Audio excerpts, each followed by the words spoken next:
Olá, pessoal, tudo bem? Estamos agora na nossa segunda revisão. Eu vou dar a aula introdutória de proteínas, né? Então, essa aula ela é bem interessante, nós trabalhamos ela em sala e nós teremos práticas dessas aulas. São aulas muito importantes porque a gente começa a entender um pouquinho do funcionamento do nosso corpo.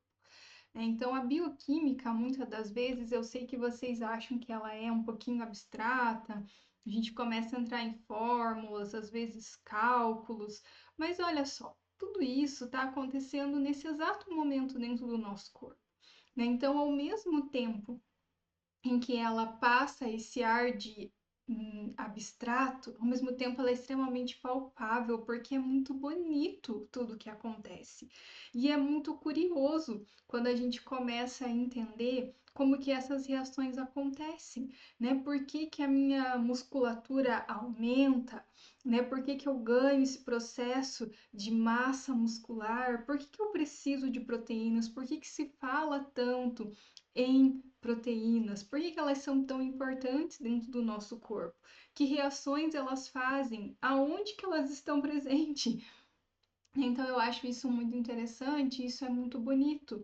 Isso me faz gostar da bioquímica, por quê? Porque é por meio dessas reações, quando eu começo a olhar, eu falo, ah, é por isso que eu tô viva, né? É por isso que eu preciso comer e me alimentar disso, né? Então é extremamente importante. Também a gente entende algumas doenças, né? Por que que elas acontecem, aonde que dá algum problema, né? Então, isso é extremamente interessante e é extremamente visual para nós. Então, quando a gente está estudando a bioquímica, nós temos que olhar para a bioquímica no contexto da vida, né? Então, a gente entende essas reações olhando no contexto da vida, né? Então, hoje na nossa aula, eu vou colocar aqui os nossos slides. Bora lá? A gente vai falar sobre aminoácidos, peptídeos e proteínas. E isso é muito legal. Lembrando que essa aula é uma aula introdutória, né? Lógico que em sala de aula nós temos muito mais tempo para discussão, para conversa, e os meus slides são bem mais longos, né? Então, os que eu estou enviando para vocês são os completos. Aqui vocês vão ver que eu cortei bastante coisa porque eu já achei muito longa a aula anterior, né? Então, eu vou dar uma diminuída nas aulas para que caibam em um tempo hábil, né, de vocês estarem revisando esses conteúdos. Mas isso não elimina de vocês de lerem o capítulo do livro que eu vou enviar para vocês, de vocês estudarem e resolverem os exercícios, tá bom? Gente, eu tô ainda meio perdida com a câmera aqui, na hora de olhar os slides, olhar para a câmera, tem bastante coisa, mas eu vou tentar fazer bonitinho, tá? Então, me apresentando, eu sempre esqueço, eu sou a professora Adriana Cordeiro, trabalho essa disciplina de bioquímica e eu gosto muito de bioquímica e eu espero que para vocês também a bioquímica venha fazer muito sentido na vida de vocês, tá bom? Pessoal, começando então, vou começar já focando de cara na importância, né? Então, as proteínas, gente, elas controlam praticamente todos os processos que ocorrem em uma célula, né? Então, elas desempenham diversas funções, e é isso que nós vamos entender. Quais são essas funções? Então, as proteínas, nós temos as proteínas enzimáticas. Quem são essas? São as proteínas que aceleram reações químicas. A gente vai ter uma aula inteira só de proteínas, tá? A nossa próxima aula, por sinal.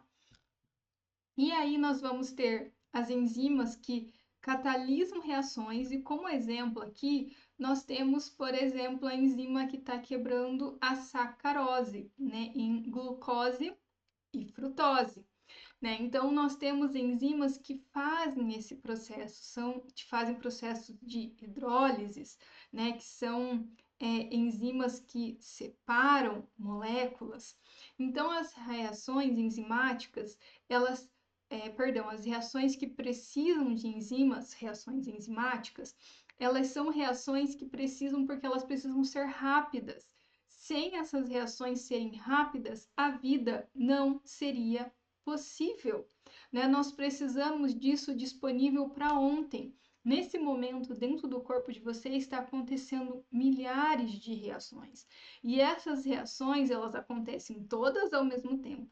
E elas precisam serem rápidas, tá? Nós temos proteínas de defesa, né? Exemplos, anticorpos, né? Os anticorpos, sim, são proteínas, né? Os anticorpos, eles ajudam a combater vírus, bactérias, né? Antígenos, de modo geral, que venham entrar aí dentro do nosso corpo. E aí eles vão fazer esse processo de reconhecimento e defesa. Aí nós vamos ter proteínas motoras, né, como exemplo actina e miosina do nosso músculo, que fazem o processo de contração muscular.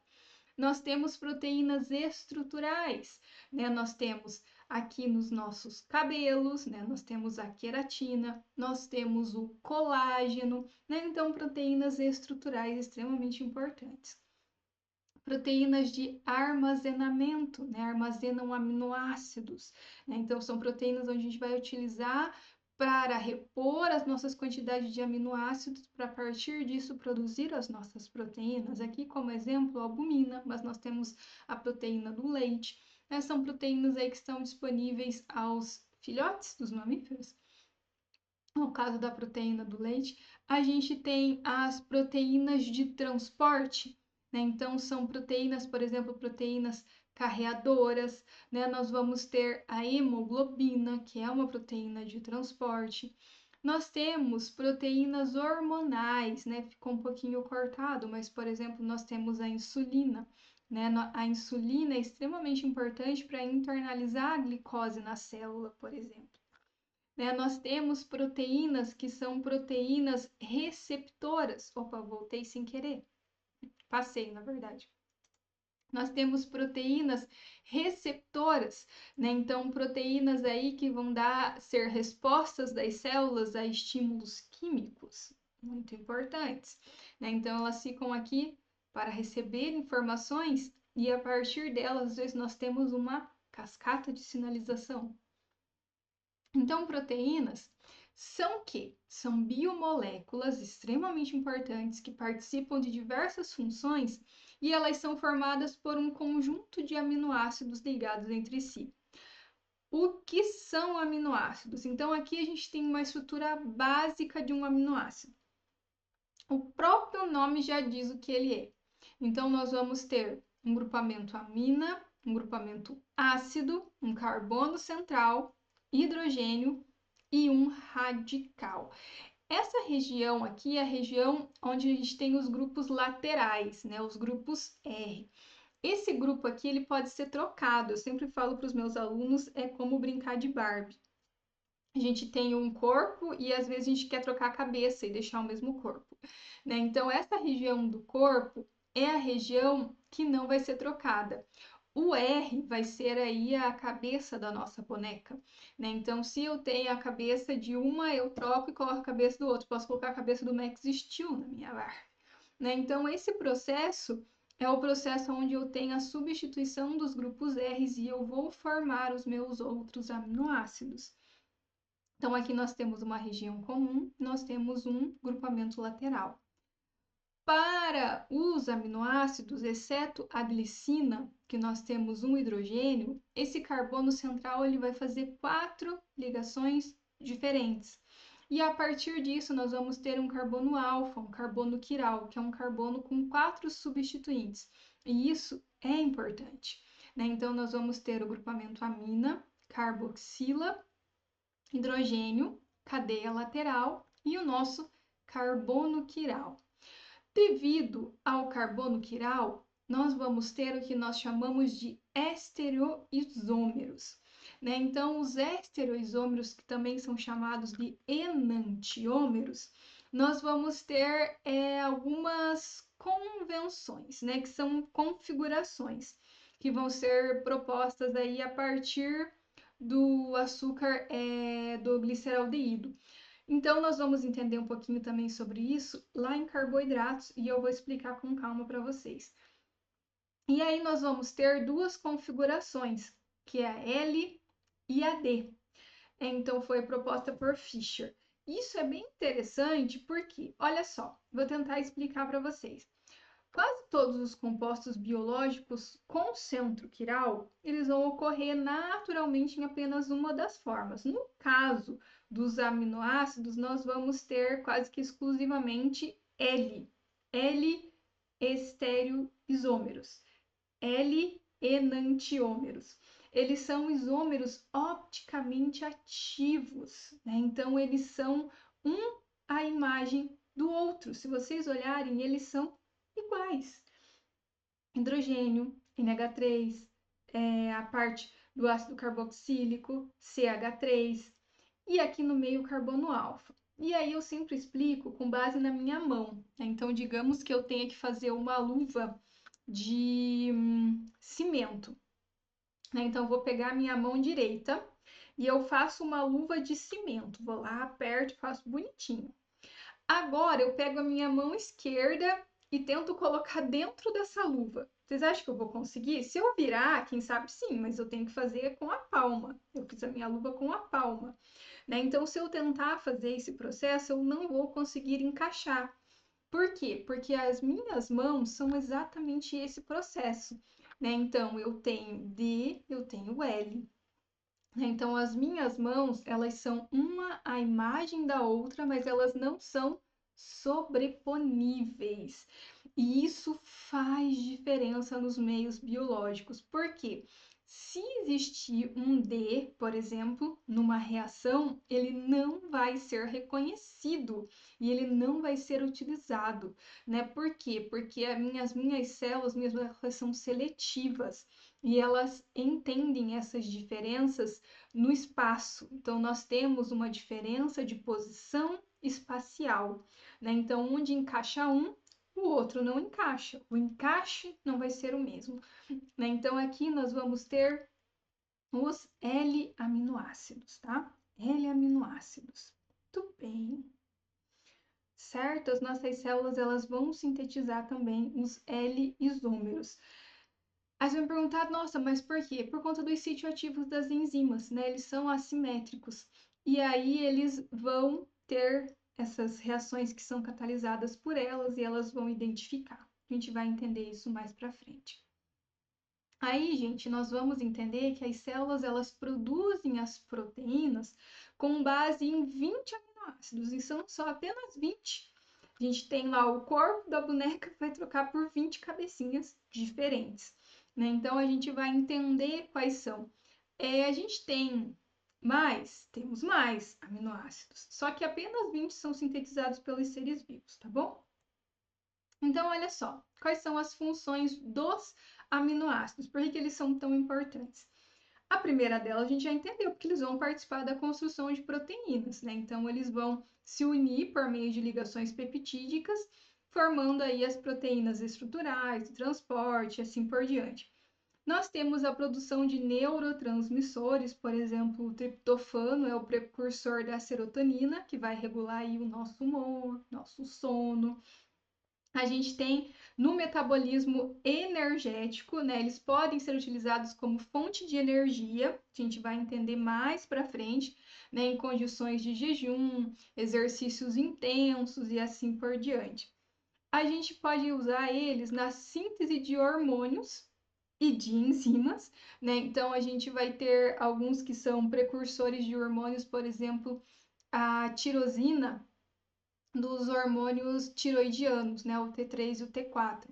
A gente tem crescimento e reparo muscular, né? Então a leucina estimula a síntese de proteínas musculares, né? Então a gente vai ter um processo bastante importante, a glutamina na recuperação muscular, equilíbrio ácido-base. Então, na nossa primeira aula, a gente falou um pouquinho sobre solução tampão. Então, aqui a gente vai entender também que ele vai ajudar a regular o pH sanguíneo, né? Como, por exemplo, a histidina faz esse processo. Então, se vocês não lembram que é uma solução tampão, dá uma olhadinha na aula anterior, bem no finalzinho, e também no nosso material. Dá uma olhada no livro lá, tá bom? E aí nós temos o sétimo, que é desintoxicação e metabolismo do nitrogênio, né? Então a gente vai entender participando aí do ciclo da ureia para eliminar o excesso de amônia do nosso corpo. Isso mais para frente. Bom, vamos entender então essa classificação dos aminoácidos. Os aminoácidos eles são classificados pelo grupo R, porque o resto é igual, né? Então a gente vai classificar eles de acordo aí com o grupo R. Polaridade, tamanho e forma dos grupos R. Nós temos aqui o grupo dos apolares, né? Então esses aqui são aqueles onde nós não vamos ter a formação de polos. E aí eles vão permanecer. Ah, uma coisa interessante, né? Quando os aminoácidos sem um grupo R ionizável, ele dissolvido em água, em pH neutro, ele vai permanecer em solução como um íon bipolar, né? Então a gente também tem, eles podem agir como ácidos ou bases, né? Então a gente tem também esse poder anfótero que foi explicado lá da água, lá na primeira aula. Então dá uma olhadinha. Então, dependendo da natureza dos seus ligantes, eles vão poder agir aí como ácidos ou bases. Aqui, gente, nós temos os grupos R polares não carregados, né? Então, essa região aqui, nós vamos ter os grupos R polares. Nós vamos ter os carregados positivamente e nós vamos ter os carregados negativamente, tá bom? Além de diferenciá-los através dos grupos R, a gente sabe que muito importante a estrutura, eles são muito importantes para a estrutura 3D das proteínas, tá? Que é o que a gente vai ver mais para frente. Bom, os aminoácidos, então, gente, eles vão poder agir como ácidos ou bases, isso é importante, né? Então, aqui no meio, a gente vai ter a forma zwitteriônica quando ele está com carga zero, né? Então, aqui a gente tem um positivo e um negativo, mas eles vão se anular, né? Então, nessa forma ionizável aqui, nós temos carga zero. O que acontece? Quando eu adiciono, por exemplo, H+, ou eu retiro H+ do meio, né? Esse processo vai fazer com que a gente tenha uma alteração nessas duas formas, né? Então, nesse primeiro aqui, olha só, nós vamos ter a retirada de prótons, a liberação de prótons no meio, isso vai fazer com que eu tenha uma carga negativa, né? Então, se a gente contar aqui, ó, a gente vai ter só a carga negativa daqui. Quando eu tenho um aumento na concentração de H+, e esse H+, ele vai para o aminoácido, nós temos uma colocação desse próton. Isso vai fazer com que eu tenha agora uma carga positiva, né? Então, a gente tem a carga final mais 1, 0 e 1, e ainda pode ter mais, dependendo aí do grupo ionizável, do grupamento R, né? Aqui na curva de titulação, né? Então, como que a gente vai ter esse processo? Esse daqui a gente fez também em aula prática. Olha só, a gente foi aumentando, colocando OH+, NaOH, e a gente foi medindo o pH. Então, olha só, aqui nesse início, o que a gente fez? Nós tínhamos colocado HCl, né? Então, isso fez com que a gente tivesse o hidrogênio nessa região e a gente desse início nessa parte aqui onde estava mais 1. Olha só, com o aumento do OH, a gente vai passar pela região tamponante, pela primeira região tamponante, que o pH vai ser em torno de 2,3. Nessa região aqui, a gente foi colocando uma quantidade bem grande de OH. O que estava acontecendo nesse momento? Né? Nesse momento estava acontecendo a liberação de íons H+, para se ligar a esse OH formando água. Então, a gente fez nesse processo aqui, a gente tentou fazer com que ele se mantivesse o pH nessa região de tamponamento. Quando nós perdemos essa região tampão, ele passou rapidamente para a próxima região tampão. A próxima região tamponante, em torno de 9,6, o que está acontecendo agora? né? Então, nesse processo aqui, a gente estava tentando manter o pH, a gente estava com uma carga, vou voltar aqui mais um, e agora a gente vai para essa outra região. Essa região do meio aqui é essa região aqui, né? Então, quando ele está exatamente aqui no meio, no ponto isoelétrico, né? Então, esse daqui é o nosso ponto isoelétrico. E aí, nós passamos, então, para a nossa última forma. Então, nós vamos aqui, ó, para a região do -1, né? Então, aqui nessa região, a gente está tentando manter o pH e nós chegamos no nosso segundo pKa, em 9,6, né? Então, a gente forma ziteriônica, forma do zitério como ácido, forma do zitério como base, né? Então, aqui a gente está trabalhando nessas regiões para tentar fazer esse equilíbrio ácido-base. Muito bem. Alguns aminoácidos, gente, eles são essenciais. Olha só. Os aminoácidos que são essenciais são aqueles que o nosso corpo não consegue sintetizar em quantidades adequadas. E aí, o que a gente vai fazer? Ingerir. A fenilalanina, por exemplo, ela é precursora de neurotransmissores, como a dopamina, a adrenalina. Então, são extremamente importantes. Nós temos a valina, o triptofano, que é bom para a serotonina, que eu comentei com vocês, do nosso hormônio do bem-estar, né? Então, a gente precisa da treonina para a síntese de colágeno e elastina, né? Entre outros ali. Isoleucina, metionina, leucina, lisina e histidina, né? Então, a gente vai encontrar em ovos, leite, carne, leguminosas, as fontes bem com uma quantidade maior, né? Fontes de proteínas a gente tem mais de origem animal. De origem vegetal, a gente tem alimentos que contêm proteínas, mas eles têm uma quantidade pequena de proteínas, né? Então, o bom é a gente misturar, né? Ter uma alimentação bem variada. Então, a gente vai ter o arroz com o feijão, que é o clássico, que é a combinação de todos os aminoácidos, 20 aminoácidos que nós precisamos. E nós temos, por exemplo, oleaginosas, sementes, que são boas fontes, mas precisam ser combinados com os outros alimentos, porque senão a gente vai ter que comer uma quantidade muito grande para suprir a nossa necessidade de proteínas, porque eles têm proteínas, mas a quantidade ela é pequena. Pessoal, como ocorre a ligação entre aminoácidos? Então, olha só, já falei que uma das funções principais dessa aula tá ficando longa, né? Isso que eu cortei um monte de coisa, vou rapidinho, gente. Eu preciso juntar um aminoácido no outro, né? Então, para que um aminoácido no outro seja ligado, como que essa reação acontece? Então, nós chamamos essa ligação de ligação peptídica. É a ligação do grupamento carboxila com o grupamento amina, né? Então, a gente vai ter a ligação do OH daqui com o hidrogênio daqui, e aí vocês já entenderam quem vai ser liberado? A água, né? Então, a gente libera uma molécula de água, e aí agora nós não temos mais um ácido carboxílico e uma amina, nós vamos ter uma ligação amídica, né? Então, nós formamos uma amida. Essa é a nossa ligação peptídica. E o composto formado é chamado de peptídeo. Então, antes nós tínhamos aminoácidos e agora nós temos peptídeos. Aí nós vamos ter aqui, como exemplo, um dipeptídeo, né, que são 2 aminoácidos.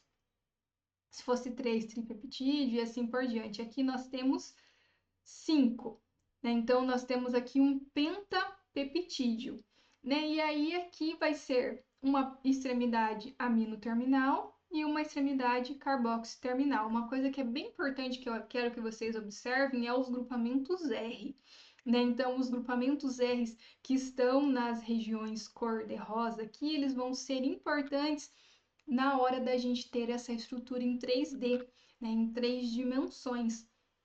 E aqui nessas ligações sombreadas em rosas são as ligações peptídicas, tá? E também é importante, observem essas ligações, porque nós vamos ter um plano importante nessas regiões. Olha só, na ligação peptídica, ela vai ser rígida e planar. Então, onde estava rosa, aqui, ó, como nós tivemos lugar rígido e planar. Agora, Aqui ao lado nós temos o carbono alfa. Vou voltar aqui, ó, carbono alfa. 4 substituintes diferentes. O carbono alfa, nós vamos ter uma região que ela é rotacional. Olha só que legal. Por quê? Porque na ligação, onde a gente vai ter a ligação peptídica, que é na ligação carbono-nitrogênio, a gente tem a formação da amina, ela vai ter um caráter de dupla ligação parcial. Isso quer dizer o quê? Que ela é mais curta do que as outras simples. Ela é uma ligação simples, mas ela é mais curta. Se vocês olharem aqui o tamanho, aqui é maior e aqui é menor.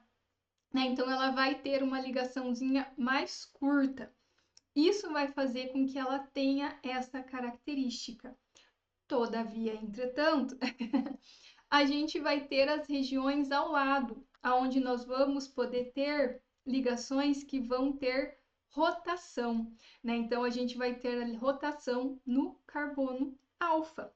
E é o que vai acontecer? Dessa forma, as cadeias laterais, elas podem estar posicionadas de diferente maneira no plano, que é o que a gente consegue observar aqui.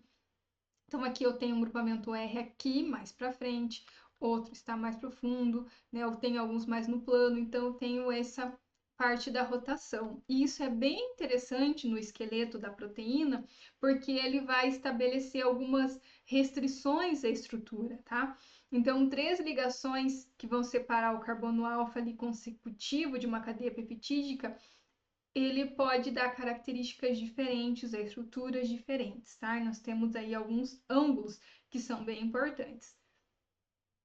Beleza, então aminoácidos, peptídeos tem uma quantidade de até 50 aminoácidos. Aí nós vamos ter os polipeptídeos de 50 a 100 e acima de 100 a gente vai ter o que nós chamamos aí de proteínas. Então, nós temos uma quantidade grande de aminoácidos para formar uma proteína. E o que torna uma proteína uma enzima, outra um hormônio ou ainda um anticorpo? Não é tudo feito com aminoácido? Gente, elas se diferem quimicamente como? Pela sequência de aminoácidos. Então, olha só, eu tinha Lego, poderia ter pego. Mas olha só, digamos que nós tenhamos um Lego com 20 peças. Dessas 20 peças, eu posso juntar essas peças e formar uma casa. Se eu desmontar esse Lego com essas mesmas 20 peças, eu posso montar um carrinho, Então, olha só, se eu utilizar, e eu nem preciso utilizar as 20 muitas das vezes, Então, eu posso separar só 3, pegar vários resíduos repetidos dessas 3 peças e montar uma outra estrutura, Então, o nosso corpo ele faz exatamente isso. Então, essa diferença vai estar na sequência dos aminoácidos, porque aí depois eu vou montar proteínas diferentes, dependendo do aminoácido, da sequência do aminoácido, da forma como ele está, tá? Então, olha só. Como que as proteínas são montadas? Eu tenho uma receita para a produção de proteínas. As proteínas são formadas pelo processo conhecido como regulação gênica, que vai da transcrição à tradução. Gente, isso é lindo! Lindo, lindo, lindo. Quando a gente entrar em metabolismo, eu vou detalhar mais esse processo, Mas olha só, as proteínas, elas são os instrumentos moleculares pelos quais a formação genética é expressa. Por exemplo, a forma do meu cabelo, a cor da minha pele, tudo isso já está descrito no livro da minha vida.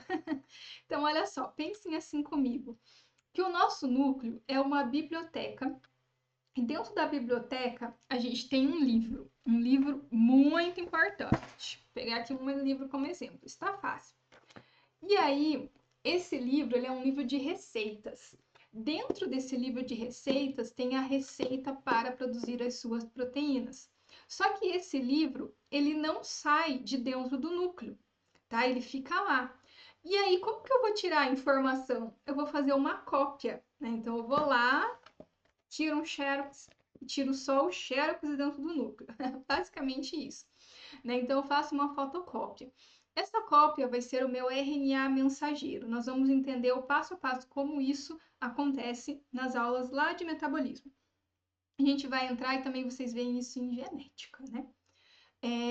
Essa parte, gente, o que acontece? Nós vamos fazer o processo de transcrição. Então, eu estou copiando uma mensagem, eu estou formando um RNA mensageiro.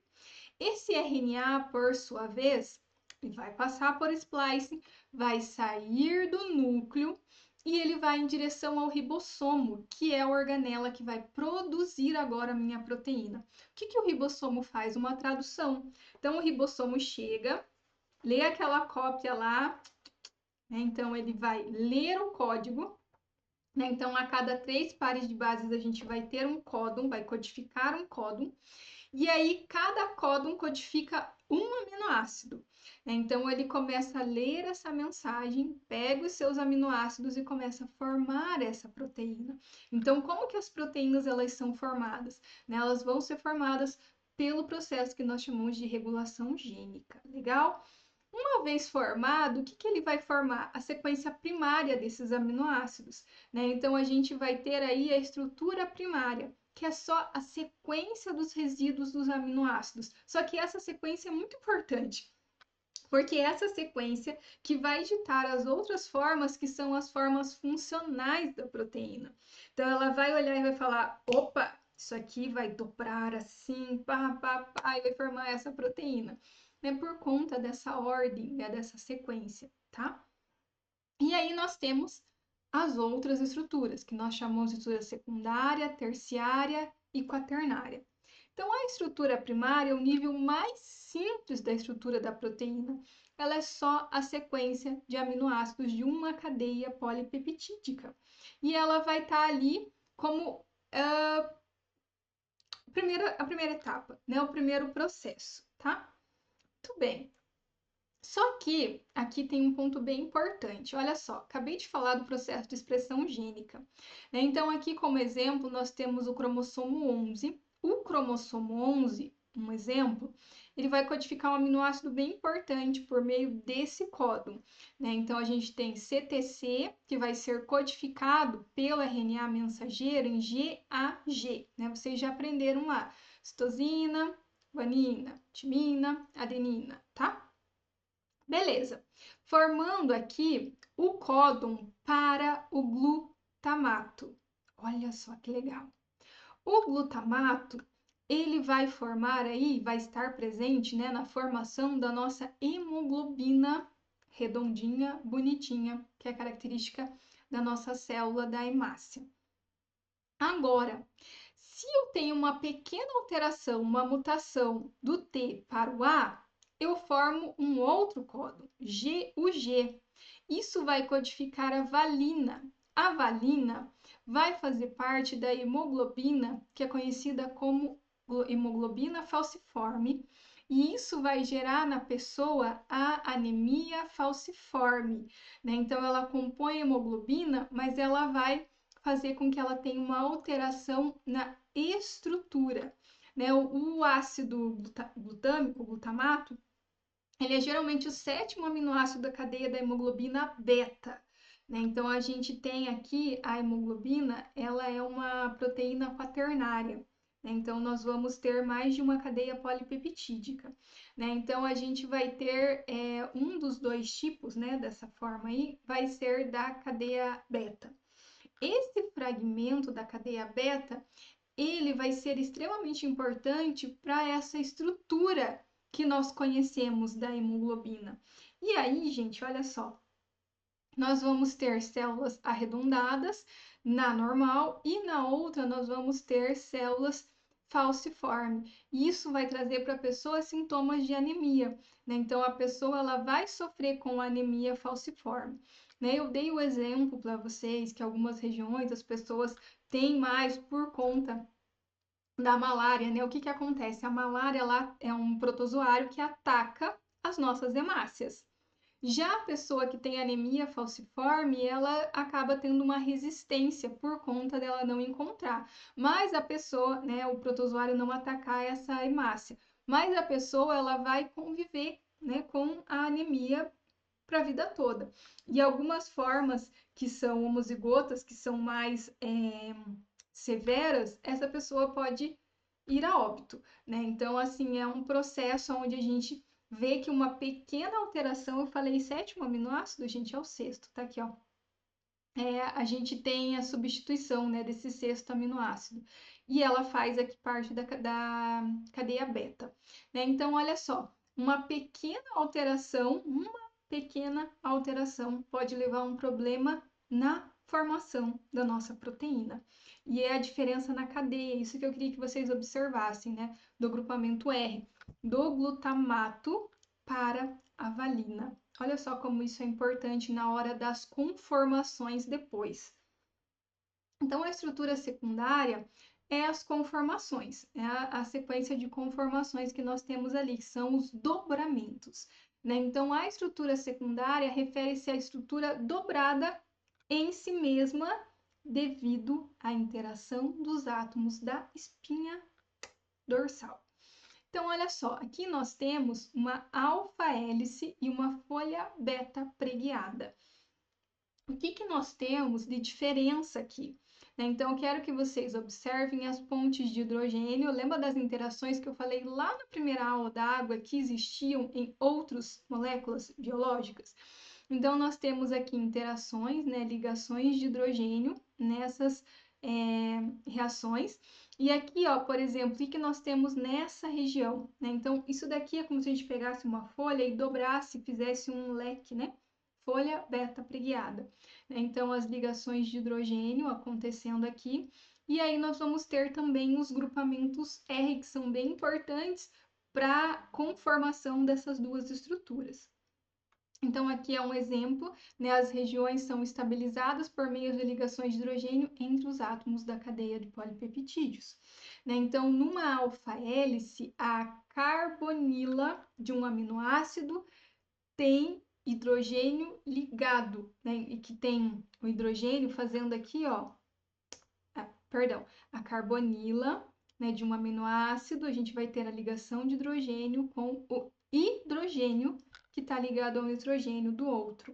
Né? Então, a gente tem aí essas regiões. Bem interessante, né? A gente tem esse padrão de ligação que vai levar também à formação da estrutura aqui helicoidal. Né? Então, isso é bem interessante. Nós vamos ter as fitas betas preguiadas paralelas e antiparalelas. Isso a gente vai ver com mais calma também, a gente viu também lá na sala de aula. Bom, gente, para a aula não ficar tão longa, ela já está enorme, a gente vai ter a estrutura terciária e quaternária, que é o arranjo tridimensional de toda a cadeia peptídica. Né? Então, a gente vai ter as interações do grupo R, que vão contribuir para ligações de hidrogênio, ligações iônicas, dipolo-dipolo, forças de dispersão de London, que são mais fracas. Então, tem várias interações aqui acontecendo. Se vocês tiverem dúvida, eu falei das interações na nossa primeira aula de introdução em sala de aula, mas vocês conseguem aí com algumas aulas básicas de bioquímica, vocês relembrarem dessas outras interações, tá? Pessoal, bora lá então. O arranjo tridimensional total de todos os átomos de uma proteína e a quaternária, duas ou mais cadeias polipeptídicas distintas. Como a gente acabou de ver a hemoglobina, ela tinha 4 subunidades, 2 betas e 2 alfas. Então, ali a gente tem uma proteína quaternária. Então, aqui são os dois exemplos. As proteínas, elas podem ser classificadas como fibrosas ou globulares. Né? Então, as fibrosas, ó, cadeias polipeptídicas arranjadas em longos filamentos ou folhas. Isso é muito legal, né? Algumas a gente vai ter são insolúveis em água, né? Tem muitos aminoácidos hidrofóbicos, então a gente vai entender por que elas são estruturais, né? Então, a gente tem ali as globulares, cadeias polipeptídicas dobradas em forma esférica ou globular. Aqui a gente tem um exemplo, né, das fibrosas, elas dão aí força e flexibilidade. Geralmente elas são formadas por um único grupo tipo de estrutura secundária. Né? A gente tem a alfa-queratina, o colágeno, a fibroína, que é da seda, né? Então a gente tem aí alguns exemplos. Aqui a gente tem a alfa-queratina, né? Então a gente vai encontrar, elas são fazem parte, né, das estruturas fibrosas, dão força e flexibilidade, né? Legal. A gente vai ter aí, ó, colágeno nos nossos tendões, né? Então são extremamente importantes. O colágeno ele evoluiu para garantir resistência mesmo, né? Ele vai ser encontrado nos tecidos conectivos, cartilagem, né? Na matriz orgânica dos ossos, na córnea dos olhos, né? Então ele é uma alfa-hélice de colágeno, é uma estrutura secundária. Então ele é bem interessante. Ele gira da esquerda para a direita e tem 3 resíduos de aminoácidos, né? Então, ele é uma estrutura bem interessante. Nós temos a fibroína da teia de aranha, né? São também, né, força e resistência, são bem interessantes, né? Então, a gente tem essas estruturas aí que dão resistência. Folhas betas preguiadas, olha só que bonitinho, né? Então, uma estrutura diferente da anterior que nós vimos, que era uma alfa-hélice. E aí as estruturas globulares, por exemplo, a hemoglobina, né? Que nós temos aí mais de um resíduo de proteína. As proteínas, gente, elas são abundantes, as mais abundantes, né, no nosso corpo do animal, e são extremamente versáteis. Olha só, por que a clara do ovo muda de transparente para opaca quando você frita o ovo? Isso é uma característica bem interessante, porque o aquecimento ele provoca a quebra das ligações que nós temos entre. Então, o que vai acontecer? Não as ligações covalentes, né? A gente perde as interações. Então, as funções das proteínas, elas vão depender da sua conformação e a gente perde essa conformação. Então, é como se a gente voltasse a ter só a sequência de aminoácidos. E esse processo a gente chama de processo de desnaturação. Então, o que acontece com o ovo é um processo de desnaturação proteica. Nesse processo, a gente consegue mostrar por essa imagem. O que acontece? É a perda da estrutura tridimensional. Isso faz com que ela perca a sua função, porque as proteínas elas vão ser sensíveis à sua conformação, então a sua ação vai depender da sua conformação. Então, se a gente tiver uma alteração no pH, nossa primeira aula falando porque o pH é importante, solução tampão, diferença de temperatura, aumento de temperatura, por isso que uma febre longa por muito tempo ela vai ser prejudicial ao nosso corpo. Concentração de sais, né? Então, nós temos que ter uma concentração ideal de sais no nosso corpo. Então, tudo isso é extremamente importante, por quê? Porque nós podemos ter desnaturação de proteínas. Então, o processo onde a gente tem a proteína normal, desnaturação, nós perdemos aí essa estrutura tridimensional. Então, os fatores que alteram a estrutura da proteína, eles podem ser muitos, né? Por exemplo, ação de solventes orgânicos, agentes oxidantes, redutores, mas aqui a gente está pH, temperatura e concentração de sais.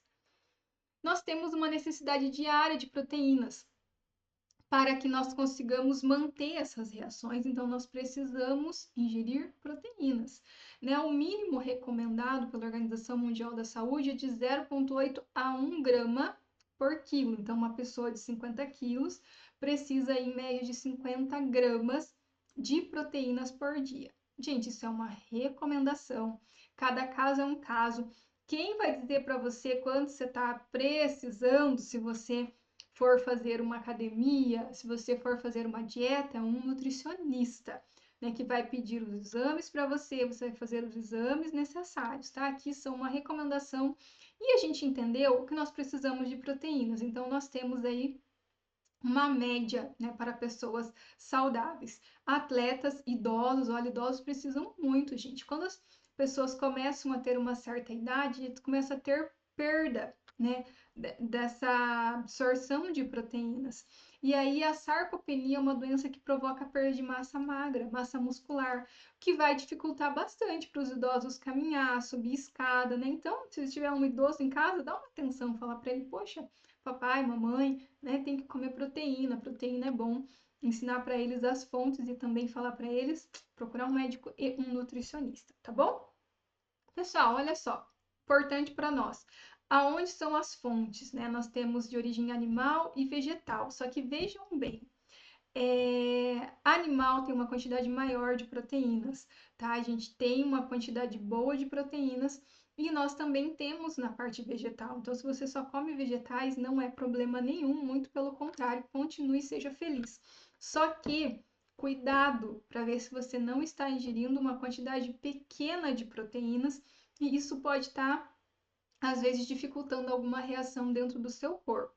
Onde a gente consegue consultar, né, de maneira geral, tem a TAC Online, que é uma tabela brasileira, onde a gente vai ter aí a informação de alguns alimentos. O que é interessante tem a parte paga e gratuita. Usem a parte gratuita, porque para nós não é importante isso, né? Nós, os nutricionistas, quando formados, médicos, pessoas que trabalham nessa área, sim, vão utilizar essa tabela completa. Para nós é só uma questão de curiosidade nesse momento, tá bom? Apesar de eu ter os alunos de nutrição, eles sabem que eles vão ter o momento certo para isso, tá bom? Para estar pesquisando ou até utilizar outras. Olha só, quantidade de calorias em 100 gramas de feijão carioca cozido, né? Então aqui a gente, carboidratos, a gente vai voltar a falar neles, são muito importantes. As proteínas, gente, ó, em 100 gramas de feijão a gente tem 4,8 gramas. É pouco, né? Porque 100 gramas é bastante, né? Então a gente tem uma quantidade pequena, mas nós temos. Então por isso que a gente tem que diversificar a nossa alimentação, né? Comer um pouquinho de cada coisa, porque a gente vai estar pegando um pouquinho de proteínas de cada coisa. Agora, gente, a quantidade, por exemplo, em cereais, olha só. Em 100 gramas de cereais, aqui a gente vai ter mistura de vitamina de trigo, cevada e aveia. A gente tem 8 gramas de proteína. Em compensação, a gente tem bem mais carboidratos, né? Então, a gente precisa olhar, né? Consultar, por exemplo, amendoim, quanto que é, salsicha, queijo, as coisas, dá uma olhadinha. Né? Então, veja bem que nem tudo vai ser fonte de proteína, eles contêm proteína, porque eles não têm uma quantidade significativa. A carne já contém uma quantidade mais significativa. Carne bovina, patinho, olha só o que eu coloquei, sem gordura e grelhado. Então, aqui dei uma forçadinha bonita, né? Então, olha só, proteínas, 35,90 gramas, 0,9, né? É uma quantidade grande, é uma quantidade boa de proteínas, né? Então, aqui sim nós temos uma fonte de proteínas, mas entendam, todos são boas fontes de proteínas, todos contêm proteínas. As de origem animal têm uma quantidade maior de proteínas e os outros um pouquinho menor, tá? Pessoal, vou deixar para vocês alguns artigos, né? Então a gente tem esse primeiro aqui, é a interação de nanopartículas, nanopartícula proteína, né? O papel na agregação de proteínas e implicações clínicas. Essa revisão, gente, ela vai ajudar vocês a entender os eventos de dobramentos incompletos ou incorretos de proteínas, que pode resultar na agregação de proteínas, doenças neurodegenerativas. Então, esse artigo ele é bem interessante, tá bom? Então, para ver o quanto elas são importantes, né? Não só na estrutura primária, como o processo que vem depois, né? Que é o dobramento dessas estruturas também é importante, se ele dobrar ali, né? Então, a gente vai ter a interação carboidrato-proteína, tá? A gente tem as interações que sustentam aspectos bem abrangentes da nossa biologia e como que é essa interação, tipo, por exemplo, para aplicações farmacêuticas, biotecnológicas, né? Então, a gente vai voltar e trabalhar esse artigo também quando a gente estiver trabalhando com carboidratos. Aqui nesse outro, a gente tem o processo de digestão in vitro, tá? Aqui pequena letra, digestão in vitro do leite de soja usando o simulador gástrico humano. O impacto de mudanças estruturais na cinética da interação de proteínas e lipídios, tá? Então a gente vai ter um processo de digestão gástrica que vai influenciar aí na estabilidade coloidal do leite de soja, tá bom, gente? É bem interessante porque vai estar resultando na coagulação das proteínas da soja devido à ação da pepsina e do pH ácido. É um artigo legal também. Né? Então, eu vou deixar aqui para vocês esses artigos e vou mandar para vocês os links também das nossas últimas aulas. Ok, gente? Um grande abraço para vocês. Encontro vocês em sala. Os que estão me vendo aqui pelo YouTube, que eu não verei, boa sorte. Nos encontramos nas próximas aulas. Coloca aí no 2x para essa aula ficar mais rápida e facilitar aí a vida de vocês. Deixa eu colocar aqui para ver se gravou. Tudo certo. Tchau, tchau, pessoal. Um abraço a todos.